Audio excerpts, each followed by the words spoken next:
അപ്രതീക്ഷിതമായി എത്തിയ മലവെള്ളപ്പാച്ചിലിൽ വഴിക്കടവ് പുഞ്ചക്കൊല്ലിയിലെ മുളകൊണ്ടുള്ള ചങ്ങാടം ഒഴുകിപ്പോയി. പുന്നപ്പുഴ കടക്കാൻ ആദിവാസി കുടുംബങ്ങൾ ആശ്രയിച്ചിരുന്ന ചങ്ങാടമാണ് ഒലിച്ചുപോയത്. ഇതോടെ ഒറ്റപ്പെട്ട് 34 ആദിവാസി കുടുംബങ്ങൾ. ഒഴിവു ദിനങ്ങൾ മറക്കാത്ത അനുഭവമാക്കൂ. വളാഞ്ചേരി ഫ്ലോറയിൽ അടിച്ചുപൊളിക്കൂ. Flora Fantasia Valanchery.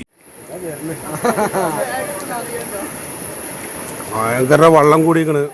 മലപ്പുറം വഴിക്കടവ് പുഞ്ചക്കൊല്ലി അളക്കൽ നഗറിലെ മുളകൊണ്ടുള്ള ചങ്ങാടം മലവെള്ളപ്പാച്ചിലിൽ ഒഴുകിപ്പോയി. കഴിഞ്ഞ ദിവസം അപ്രതീക്ഷിതമായി പെയ്ത ശക്തമായ മഴയിലും മലവെള്ളപ്പാച്ചിലുമാണ് ചങ്ങാടം ഒഴുകിപ്പോയത്. പുന്നപ്പുഴയ്ക്ക് അക്കരെ കടക്കാനും മറ്റുമായി പുഞ്ചക്കൊല്ലി അളക്കൽ നഗറിലുള്ളവരുടെ ഏക ആശ്രയമായിരുന്നു ചങ്ങാടം. ഇതോടെ 34 ആദിവാസി കുടുംബങ്ങൾ സങ്കേതത്തിൽ ഒറ്റപ്പെട്ടു. ഇന്നലെ രാത്രി മുതൽ പെയ്യുന്ന ശക്തമായ മഴയിലും മലവെള്ളപ്പാച്ചിലുമാണ് ആദിവാസി കുടുംബങ്ങൾ ആശ്രയിച്ചിരുന്ന ചങ്ങാടം ഒലിച്ചുപോയത്. മഴ ശക്തമായതോടെ പുഴയിൽ ജലനിരപ്പ് ഉയർന്നിട്ടുണ്ട്. കൂടാതെ നല്ല ഒഴുക്കുമാണ്. ചങ്ങാടം കൂടി ഒലിച്ചുപോയതിനാൽ ഇനി എങ്ങനെ പുഴ കടക്കുമെന്ന ആശങ്കയിലാണ് ആദിവാസി കുടുംബങ്ങൾ. കേരള വിഷൻ, വഴിക്കടവ്.